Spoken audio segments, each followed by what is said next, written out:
If you haven't seen The Changing World Order, you need to watch this video. The Changing World Order. The times ahead will be radically different from those that we've experienced in our lifetimes, though similar to many times before. How do I know that? Because they always have been.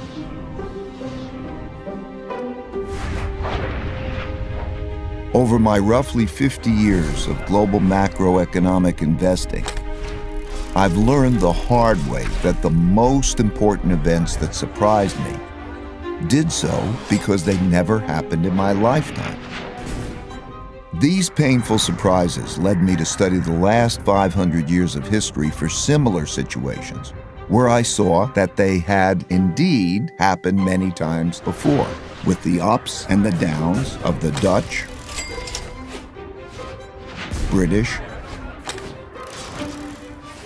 and U.S. empires. And every time they did, it was a sign of the changing world order.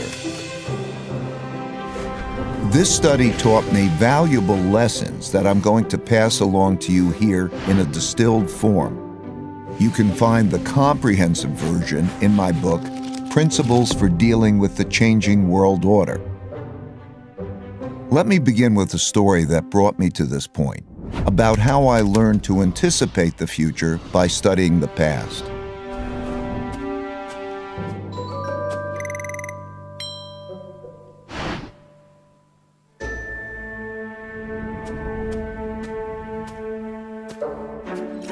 In 1971, when I was a young clerk on the floor of the New York Stock Exchange, the United States ran out of money and defaulted on its debts. That's right, the U.S. ran out of money. How? Well, back then, gold was the money used in transactions between countries. Paper money, like the dollar, was like checks in a checkbook in that it had no value other than it could be exchanged for gold, which was the real money. At the time, the United States was spending a lot more money than it was earning by writing a lot more of these paper money checks than it had gold in the bank to exchange for them. As people turned these checks into the bank for gold money, the amount of gold in the U.S. started to dwindle. It soon became obvious that the U.S. couldn't keep its promises for all the existing paper money, so people holding dollars rushed to exchange them before the gold ran out. Recognizing that the U.S. was going to run out of real money, on Sunday evening, August 15th, President Nixon went on television to tell the world that the U.S. was breaking its promise to let people exchange their dollars for gold. Of course, he didn't say it that way. He said it more diplomatically, without making it clear that the United States was defaulting. The strength of a nation's currency is based on the strength of that nation's economy. And the American economy is by far the strongest in the world. Accordingly, I have directed the Secretary of the Treasury to take the action necessary to defend the dollar against the speculators. I have directed Secretary Connally to suspend temporarily the convertibility of the dollar into gold or other reserve assets, except in amounts and conditions determined to be in the interest of monetary stability and in the best interest of the United States. I watched in awe, realizing that money as we understood it was ending. What a crisis! I expected the stock market to plunge the next day, so I got on the exchange floor early to prepare. When the opening bell rang, pandemonium broke out, but not the kind I expected. The market was up, way up, and went on to rise nearly 25%. That surprised me, because I never experienced a currency devaluation before. When I dug into history, I discovered that the exact same thing happened in 1933 and had the exact same effect. Then, paper dollars were also linked to gold, which the U.S. was running out of because it was spending more paper money checks than it had gold to exchange for them. And President Roosevelt announced on the radio that he would break the country's promise to exchange dollars for gold. It was then that I issued the proclamation providing for the national bank holiday.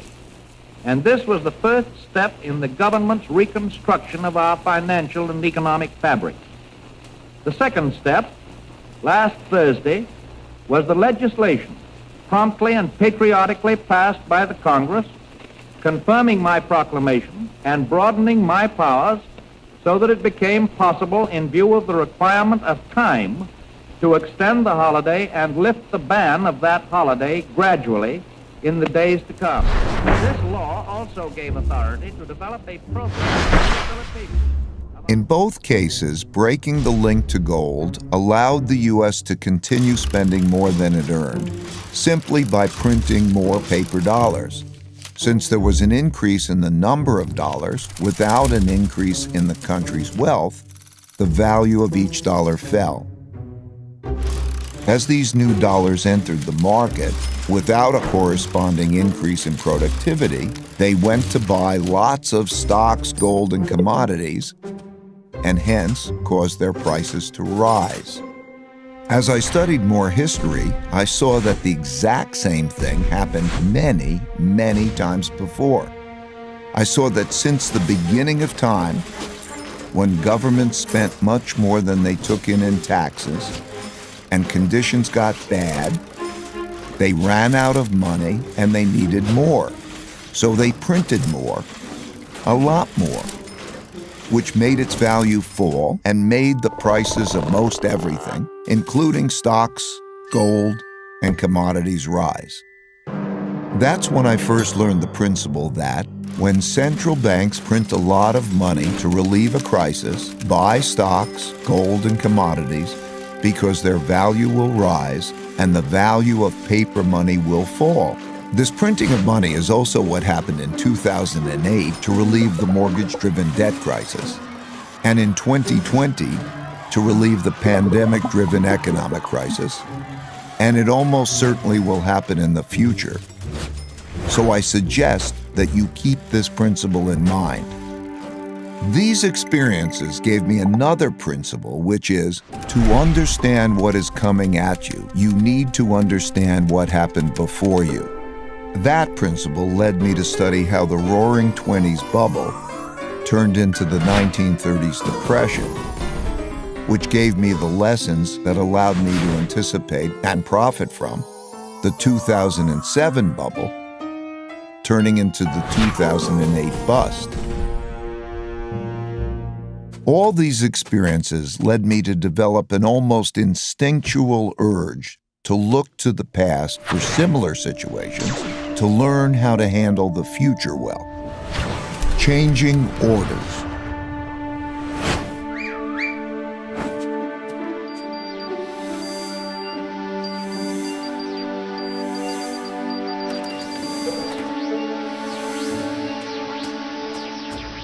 Over the last few years, three big things that hadn't happened in my lifetime prompted me to do this study. First, countries didn't have enough money to pay their debts, even after lowering interest rates to zero, so their central banks began printing lots of money to do so. Second, big internal conflicts emerged due to growing gaps in wealth and values. This showed up in political populism and polarization between the left, who want to redistribute wealth, and the right, who want to defend those holding the wealth. And third, increasing external conflict between a rising great power and the leading great power, as is now happening with China and the United States. So I looked back. I saw that all these had happened together before, many times, and nearly always led to changing domestic and world orders. The last time this sequence happened was from 1930 to 1945.